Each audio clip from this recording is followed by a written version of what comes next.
Adegan dibuka dengan Tim Gi-hun yang panik. Beberapa saat kemudian, Sang-woo tiba-tiba memberi komando agar seluruh anggota tim mereka maju 3 langkah. Ryung berteriak tidak percaya, namun Gi-hun yang sudah panik ikut berteriak agar mencoba saja saran Sang-woo. Pada akhirnya, semua anggota tim terpaksa melakukan saran Sang-woo karena mereka sudah tersudut.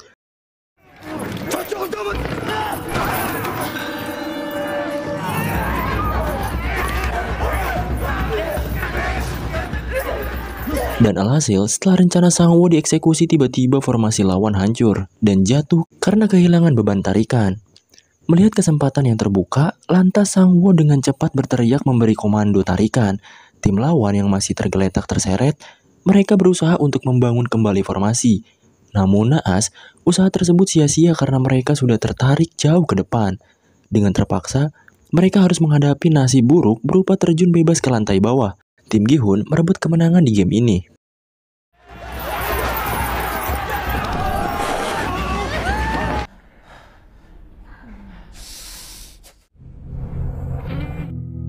Setelah mayat tim yang kalah dibersihkan, adegan berlanjut ke tim Gi-hun yang sedang berada di dalam lift. Tampak seorang pria yang bergabung berdoa dengan khusyuk. Namun suaranya cukup bising untuk memecah keheningan di antara mereka. Gadis bertindik yang direkrut oleh Sae-byok menginterupsi. Dia berkata bahwa harusnya si bapak yang sedang berdoa tersebut berterima kasih pada si kakek dan Sang-woo yang telah memberikan ide dan saran yang brilian. Bukan kepada Tuhan, si bapak membalas dengan menceramahi gadis tersebut. Si gadis pun tak mau kalah dan membalas ceramahan tersebut dengan sarkasme. Pada akhirnya, cekcok kecil tersebut dihentikan oleh Sae-byok yang mulai frustasi. Setelah keluar dari lift, si gadis bertindik menanyakan nama Sae-byok. Namun pertanyaan tersebut hanya dibalas dengan penolakan yang dingin. Kemudian, Sae-byok memohon agar dia tidak diganggu dan dibiarkan sendiri. Adegan berlanjut ke tim Bang Jabrik yang sedang ngerumpi membicarakan tim lawan yang sebelumnya mereka kalahkan. Di tengah keasikan tersebut, datanglah tim Gi-hun yang nampak lelah. Bang Jabrik dan anggota timnya kaget dengan kedatangan tim tersebut. Ryong yang melihat ekspresi bego mereka nyengir sambil melewati geng cowok seram tersebut dengan santai. Mayat yang telah dibungkus dengan peti pun dibawa ke sebuah ruangan kremasi untuk dibakar. Namun sebelum tersentuh api, staf yang mengawasi lewat CCTV menekan sebuah tombol sehingga peti tersebut jatuh ke bawah dan diambil oleh staf lain ke ruangan misterius. Ternyata peti yang diambil tersebut merupakan peti yang sebelumnya diberi tanda plus oleh salah satu staf di episode sebelumnya. Kembali lagi ke tim Gi-hun. Di sini Ryung seperti biasa ngerocos sok tahu, bahkan rasis ke Ali, menuduh dia sebagai transmigran ilegal dan patut dicurigai. Terus masa film The Matrix disebut film Korea gitu? Ngeselin ini lonte anjir. 막 울면서 미쳤어. 불법 체류지? Ryung bertanya siapa kapten dari tim. Namun Sang-woo menjawab bahwa mereka semua setara. Gi-hun menyela, bertanya kenapa kau dikeluarkan dari tim Bang Jabrik. Ryung berdalih kalau dia gak selevel sama mereka. Padahal sudah jelas kalau dia dikeluarkan agar digantikan oleh pria yang berotot besar dan lebih berguna tentunya. 미녀야 하고 불러. 저 양아치 새끼들하고 내가 그것도 게임 직전에. Sebuah pengumuman muncul, memperingatkan bahwa 30 menit lagi lampu akan dimatikan. Sang-woo berbicara agar mereka harus bersiap-siap sebelum lampu padam dan munculnya perkelahian. Dua pria rekrutan baru menyarankan untuk bersama-sama menyerang tim yang paling lemah. Namun Sae-byok menginterupsi, berkata kalau dia tidak percaya dengan rekan timnya, karena sebelumnya dia pernah melihat orang yang membunuh rekan timnya sendiri. Gi-hun berdiri dan berkata bahwa yang terpenting sekarang adalah mereka perlu bisa melindungi diri sendiri. Jadi dia menyarankan untuk membuat sebuah barikade dari kasur dan tiang-tiang besi di sekitar mereka. 바리케이드를 칩시다.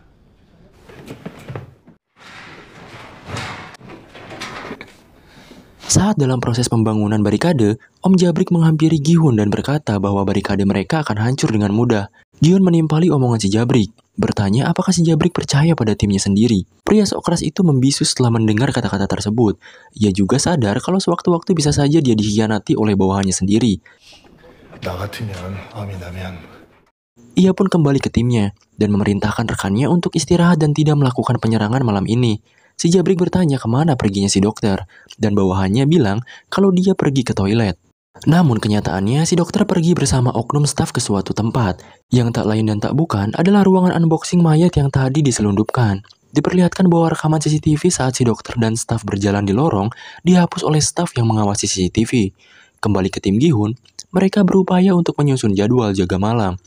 Sang-woo menyarankan agar setiap penjagaan perlu diisi oleh 2 orang agar mencegah si penjaga ketiduran atau bergabung dengan tim lain untuk mengkhianati mereka. Semuanya setuju, dan akhirnya diputuskan bahwa yang berjaga pertama adalah Sang-woo dan Ali, kemudian disusul oleh Gi-hun dan si kakek. Sisanya gak di-mention cuy. 네, 그렇게 하시죠. Waktu malam telah tiba, seluruh staf diperintahkan untuk kembali ke ruangannya masing-masing, dan adegan berubah ke Sang-woo dan Ali yang sedang duduk berdua. Ali berbagi jagung yang ia simpan bersama Sang-woo sebagai bentuk terima kasih karena telah menyelamatkan dan memberikan ongkos pulang. Mereka pun saling berkenalan. Sang-woo bertanya tentang usia dan asal-usul Ali. Ali menjawab bahwa dia sekarang berusia 33 tahun dan berasal dari Pakistan. Keluarganya tinggal di sana. Sementara Ali bersama istrinya dan anaknya yang baru berumur 1 tahun tinggal di Korea dengan tujuan untuk menghasilkan uang. Ali terpaksa mengikuti game ini karena mereka kehabisan uang. Dan saat Sang-woo ditanya alasannya kemari, dia menjawab bahwa dia juga membutuhkan uang. Adegan beralih ke 2 orang staf yang sedang berjalan menuju sebuah ruangan. Seperti sebelumnya, jejak rekaman mereka dihapus dari CCTV. Salah satu dari mereka merupakan Jungwoo yang menyamar. Staf di samping Jungwoo bertanya kenapa kemarin Jungwoo tidak hadir. Jungwoo pun meminta maaf. Oh iya, di sini staf di samping Jungwoo tidak sadar kalau rekan dia si nomor 29 yang asli sudah mati dan dicuri identitasnya oleh Jungwoo. Staf tersebut bilang kalau Jungwoo hampir akan dibunuh namun dia dihalangi karena punya hutang budi ke nomor 29 yang sebenarnya udah dibunuh oleh Jungwoo. Adegan berlanjut ke ruangan unboxing mayat. Di situ sudah ada si dokter dan 2 staf lainnya yang sedang melakukan pembedahan organ.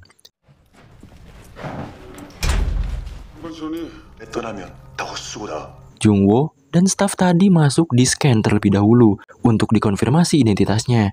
Setelah sedikit basa-basi, mereka melanjutkan operasi karena khawatir kapal pengiriman mereka pergi duluan. Di sini disebutkan bahwa ternyata si nomor 28 dan 29 merupakan penyelam yang bertugas untuk mengirim organ yang mereka bedah ke kapal untuk dijual. Karena dirasa kerjanya lambat, si dokter disuruh untuk mempercepat pekerjaannya. Namun si dokter hanya menjawab bahwa dia tidak bisa berbuat lebih karena kekurangan tidur dan makanan yang layak. Apalagi tiap hari perlu mengikuti game yang mengancam nyawa.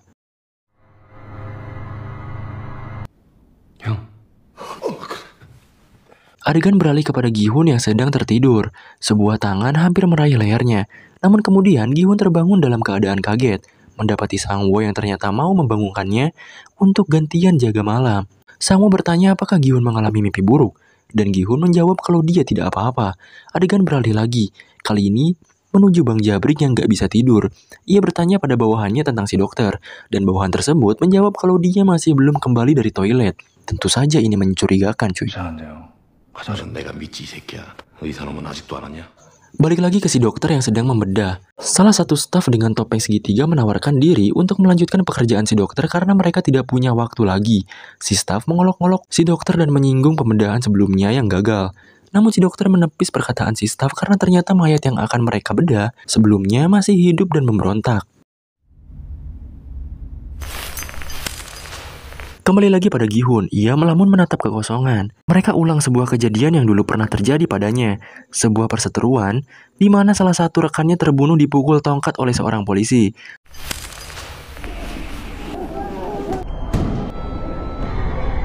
Sesaat kemudian, Gi-hun tersadar oleh si kakek di sampingnya.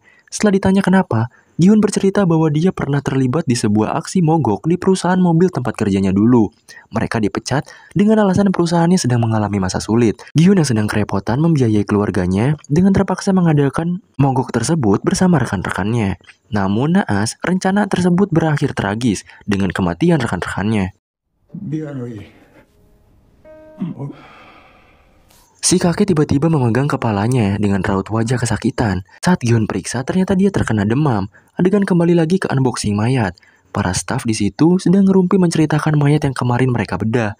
Dan disebutkan bahwa mayat yang kemarin mereka bedah hanya memiliki 1 ginjal sehingga bayaran mereka kurang. Kembali lagi pada si kakek yang dibaringkan. Gi-hun merobek sebuah kain untuk mengompres dahi si kakek. Namun ternyata dia kehabisan air untuk mengompres. Di tengah kebingungannya, tiba-tiba muncul Sae-byok menawarkan airnya. Gi-hun langsung menggunakan air tersebut untuk mengompres si kakek.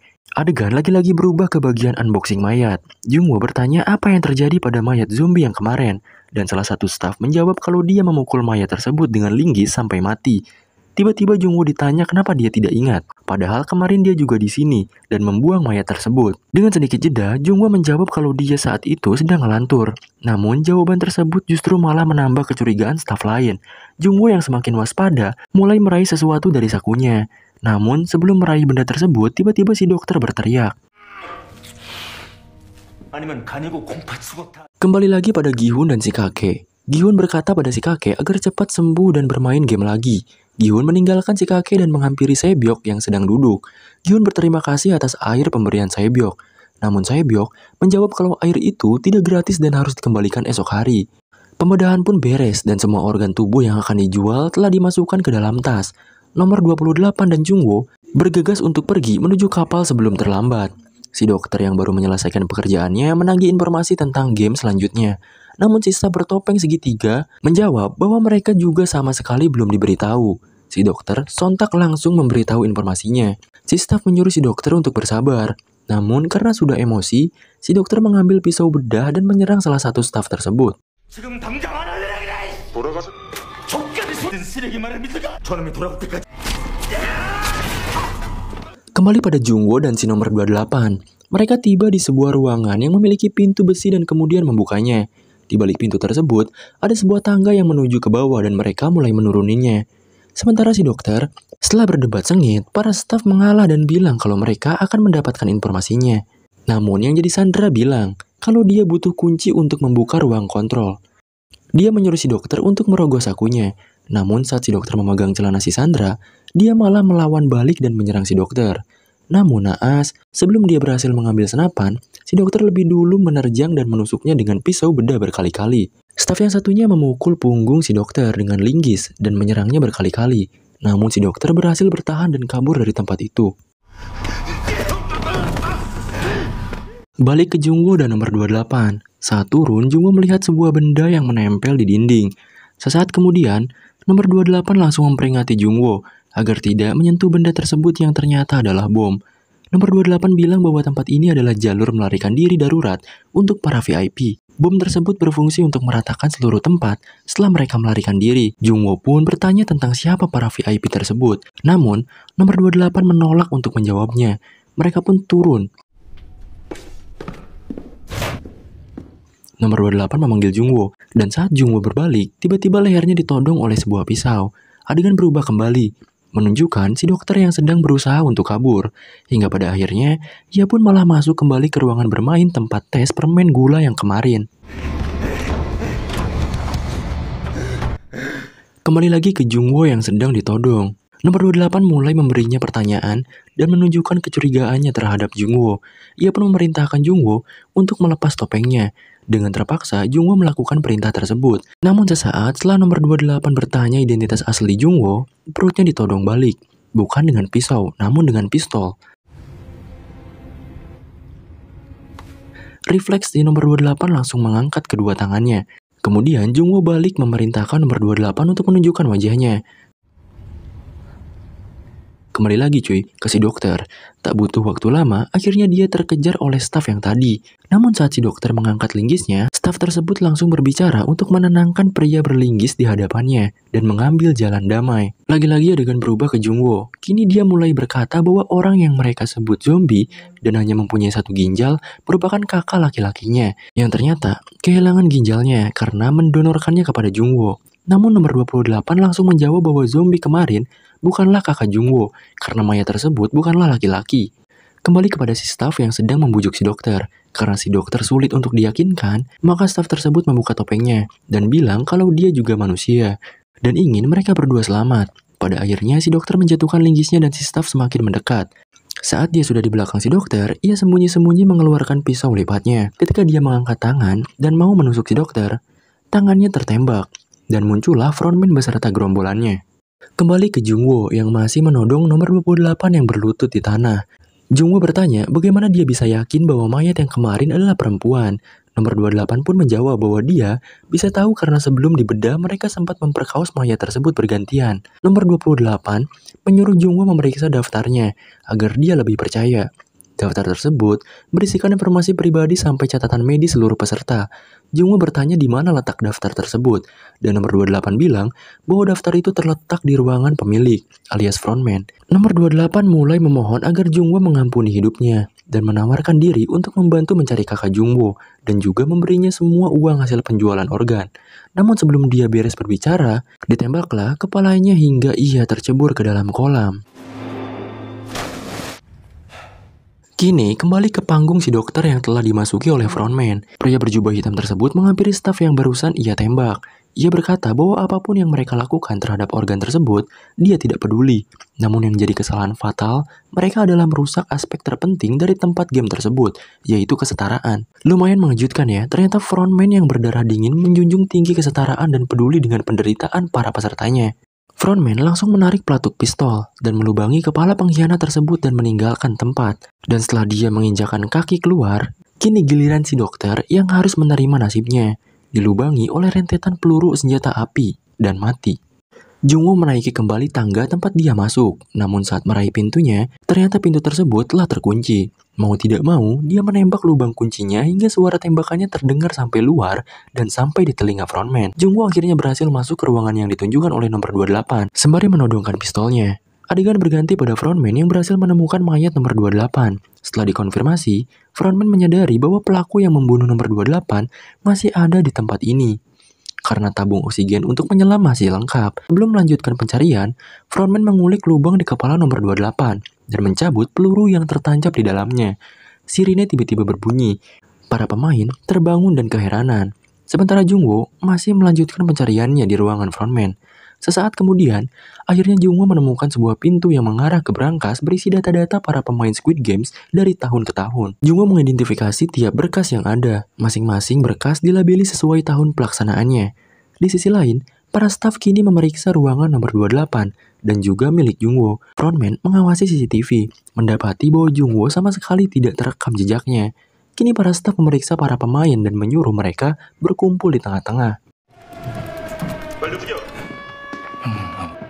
Salah satu staf menghampiri si kakek yang masih saja berbaring dan memaksanya untuk bangun.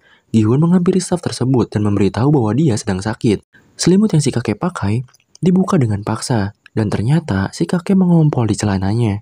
Jungwoo masih terus mencari daftar pemain di tahun 2020. Namun hingga data pemain terakhir, yang tidak lain adalah Gi-hun, dia tidak menemukan data dari kakaknya. Jungwoo mencari berkas lain. Dilihatlah data dari pemenang Squid Game dari tahun-tahun sebelumnya. Dan mengejutkannya, ditemukanlah nama yang selama ini ia cari-cari. Pemenang ronde 6 Squid Game tahun 2015 dengan nomor peserta 132, Hwang In-ho alias kakak dari Jungwoo sendiri. Dia bergegas mencari data dari pemain Squid Game tahun 2015 dan benar adanya Hwang In-ho adalah peserta dari Squid Game 5 tahun yang lalu.